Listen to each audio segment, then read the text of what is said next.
सच का ना देखे तमाम साथियों को स्वागत करते हैं। हम अभी इस वक्त जो है जिला पार्षद प्रतिनिधि संजय चौधरी जी के पास हैं और जैसे कि आपको पता है कि बाज़ार में जो मार्केट कॉम्प्लेक्स बने हुए हैं 6 रूम का, उसको लेकर लगातार चर्चाओं का बाज़ार गर्म रहता। लोगों के बीच में लगातार आलोचना होती रहती है कि फरवरी 2023 में निर्माण कराया गया, अब तक हैंडओवर नहीं किया गया लोगों को।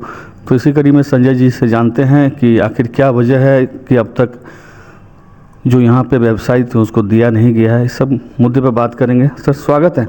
बहुत बहुत धन्यवाद। जैसे कि यही मार्केट कॉम्प्लेक्स जो बनाया गया कि ज़ोर शोर से काफ़ी ज़ोर शोर से जिला पार्षद अध्यक्षा बिंदु गुलाब यादव सहित ममता जी और अन्य जितने भी ग्रामीण थे और उपाध्यक्ष थे, ज़ोर शोर से उद्घाटन किया गया। लगभग 2 साल होने वाले हैं, 2 साल से अधिक समय बीत चुका है, अब तक हैंडओवर नहीं हुआ है। लोगों का चर्चा लगातार हो रही है। अब देख रहे हैं कि अभी पूरे बिहार में बुलडोजर बाबा के नाम से जो है चर्चाएं चल रही है अतिक्रमण को लेकर। तो लोग कह रहे हैं कि जब बनाया गया तो आखिर क्यों नहीं हैंडओवर किया गया। तो इस मामले में हमारे जनता को बताइए क्या आखिर इसमें क्या त्रुटियां हुई है। नहीं, त्रुटियाँ कुछ भी नहीं है। मैं आपके चैनल के माध्यम से आपके जितने भी श्रोता है हमारे क्षेत्र की जो जनता है उनको मैं बताना चाहता हूँ कि सरकार के कुछ नीति निर्धारण होती है और उस नीति के तहत सरकार आवंटन करती है। ये भी जो जिला परिषद क्षेत्र संख्या जो जिला परिषद का जो सड़क संख्या 207 है उसके तहत उसके किनारे हुआ मार्केट कॉम्प्लेक्स बनाई गई है। जब ये बनाई गई तो निश्चित रूप से लोग की जिज्ञासा बढ़ती है कि जब मार्केट बनकर तैयार है तो निर्गत क्यों नहीं हुआ है, किसी को आवंटन क्यों नहीं हुआ है। हाँ, थोड़ी विलम्ब हुई है और मैंने भी बार बार सरकार से अपने जिला परिषद के समान बैठक में इस बात को उठाया है कि अविलंब इसका आवंटन कर दिया जाए, जिससे वहाँ के जो आम जनता है उसमें रहकर अपने व्यापार को कर सके और सरकार को भी राजस्व की प्राप्ति हो सके। सरकार उस पर नीतिगत फैसला ले रही है। जिला परिषद में इस बात को भी बहुत ढंग से उठाया गया है माननीय पार्षद के द्वारा और विभाग के जो पदाधिकारी हैं उनके द्वारा आश्वासन दी गई है कि अविलंब हम इसको आवंटन कर देंगे। तो क्या यहाँ के लोग जो है खास करके जो पहले वहाँ पर दुकान कर रहे थे, छोटा मोटा दुकान करके अपना व्यवसाय कर रहे थे, परिवार का भरण पोषण कर रहे थे, उन लोगों को क्या उम्मीद रखे कि हैंडओवर होगा या सिर्फ ऐसे ही शोभा की वस्तु की तरफ बन के। आप तो देख सकते हैं कि आप यहीं के बेटा हैं, इसी क्षेत्र के हैं, लगातार आप पहल भी किए हैं, देखें हम आपने कई जगह पत्र के माध्यम से भी दिया है। तो लोग उसके बगल में अभी दुकान चला रहे हैं, तो उनको कब हैंडओवर होगा, कुछ ऐसा अनुमान लगा सकते हैं? नहीं, ये तो निश्चित तौर से बात है कि यहाँ का स्थानीय जो व्यवसायी है जिनको वहाँ से अतिक्रमण मुक्त करके वो जो भवन को बनाई गई थी, निश्चित तौर से एक छोटी सी आश्वासन मेरे द्वारा भी दिया गया था कि भवन बन जाने दीजिए और सरकार का जो नीतिगत फैसला है उसके तहत आप लोगों को आवंटन कराया जाएगा। और मैंने बार बार अपने पदाधिकारी से भी इस बात को आग्रह किया था कि वहाँ जो पहले से जो व्यवसायी हैं जिनको हटाकर वो भवन का निर्माण कराया गया है आदि उनको यदि दे दिया जाता है, सरकार का जो भी नीति है, जो भी व्यवस्था है, जो भी सर्कुलर है उसके तहत उसी व्यवसायी को यदि दे दिया जाता है तो निश्चित तौर से एक अलग माहौल होगा, लगेगा कि नहीं मेरे साथ न्याय हुआ है। हाँ, मैंने अभी भी कुछ दिन पहले भी समान बैठक हुई तो उसमें भी बात कहा था कि सरकार का जो भी नीतिगत फैसला है त्रिस्तरीय पंचायत के तहत उसी के अंतर्गत आप उन लोगों को आवंटन कर दीजिए। शुरुआत में जब बन रहे थे, जब उद्घाटन हुआ तो लोगों में काफ़ी हर्ष था कि हमारा भी एक मार्केट कॉम्प्लेक्स में एक दुकान होगा, हम यहाँ पे चलाएंगे। लेकिन देख रहे हैं आप लोगों में मायूसी लगातार झेल रहे हैं। लगभग 2 साल से अधिक समय हो चुका। 19 फरवरी 2023 में इसका लगभग ये हुआ था। तो क्या उम्मीद जता है, जैसे कि अभी देख रहे हैं बाज़ार में आप भी चलते हैं, कभी कभी आप भी जाम में फंसते हैं और लगातार लोग, अगर मान लीजिए 5-6 दुकानदार यहाँ बैठ जाते हैं और भी अगर इसी तरह से मार्केट बन जाते हैं तो अतिक्रमण जो है लोगों के द्वारा किया जा रहा है उससे निजात मिलता लोगों को।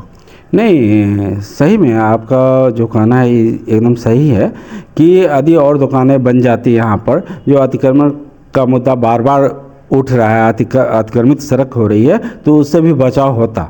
हम आपके चैनल के माध्यम से सरकार से भी और अपने जिला परिषद के सभी पदाधिकारियों से भी आग्रह करना चाहेंगे कि हमारे यहाँ नहीं, इस मधुबनी जिला में जितना भी जिला परिषद के द्वारा, चाहे जिला परिषद का जो मार्केट कम्प्लेक्स है, चाहे कहीं अतिक्रमित हो चाहे बन नवनिर्मित हो, सारे दुकानों का यदि आवंटन कर दी जाती है तो निश्चित तौर से जिला परिषद को बहुत बड़ा राजस्व की प्राप्ति होगी। और एक जिला परिषद जो है ऑटोनोमस संस्था है, स्वस्वायत्त संस्था है, वो उनको जो पूंजी आय होती है उससे ये संस्था चलती है। तो निश्चित तौर से यदि मार्केट कम्प्लेक्स के अंदर ठारी का उदाहरण ले लीजिए, यदि 6 रूम है, 6 रूम जो सरकार का जो आवंटन करने का जो नियम है, जो तरीका है, उसके तो आवंटन हो जाता है, तो जो भी राशि आएगी उससे तो जिला परिषद को भी फायदा होने जा रहा है। और उसके माध्यम से क्या होगा कि हम लोग जो राजनीतिक स्तर पर जो काम करते हैं तो एक ये वाहवाही मिल जाती है कि चलिए माननीय जिला परिषद के द्वारा एक बेहतर काम किया गया है, जिससे जो बेरोजगार लोग थे उसको अस्थायी रूप से रोजगार भी मिल जाएगी। चलिए, हम भी आशा करते हैं, और इनका जो है खास करके संजय जी काफ़ी सामाजिक काम में भी इनका बढ़ चढ़ के योगदान रहता है, तो हम भी प्रयास करेंगे कि जल्द से जल्द जो इनका भी जो पत्र के माध्यम से दिया गया उन पर कार्रवाई हो, और ये जो लोग हैं व्यवसायी उनको एक समुचित व्यवसाय करने के लिए जगह सुनिश्चित हो जाए, ताकि इनका भी जो है जो बनाया गया है, इतने जोर शोर से बनाए थे, तो इनका भी नाम होगा और लोगों में भी खास करके एक और भी मन में जगेगा कि हमारा भी अगर। हाँ सर, एक छोटा सा सवाल आप पूछना चाहते थे कि मान लीजिए अभी बाज़ार में कई जगह पर देखते हैं कि क्या और भी ऐसे शेड बनने की जगह है अपने यहाँ, मतलब जिला पार्षद के कोटा में? नहीं, आपको इस बात की जानकारी होनी चाहिए कि सरकार के द्वारा, केंद्र सरकार द्वारा 15वीं वित्त आयोग होती है और केंद्र सरकार द्वारा कस्टम की होती है, और उसमें एक 15वीं और कस्टम में सरकार के द्वारा योजनाओं को आवंटित की गई है कि जो पैसा, जो निधि आती है, उस निधि के तहत हम कौन कौन सा काम कर सकते हैं। तो उस काम के तहत हम लोग और मार्केट कम्प्लेक्स बना सकते हैं, यात्री शेड बना सकते हैं, चाहे जहां हटिया लगती है उसके विकास के लिए काम कर सकते हैं, उस निधि का उपयोग कर सकते हैं। इस सरकार का पहले से निर्धारित है। जैसे टाइड अनटाइड जो योजनाएं सब आती हैं त्रिस्तरीय पंचायत में, उसके माध्यम से हम लोग निश्चित रूप से बाजार का विकास के लिए आती है, हटिये के विकास के लिए आती है। जिला परिषद की कहीं यदि ज़मीन है तो उस ज़मीन पर उसके विकास के लिए भी निधि आती है टाइड योजना के तहत। आपके जानकारी के लिए मैं बता दूं कि हमारे जिला परिषद क्षेत्र में 47 जो जिला परिषद के क्षेत्र है, जिला परिषद में मात्र 2 ही जगह ज़मीन उपलब्ध है।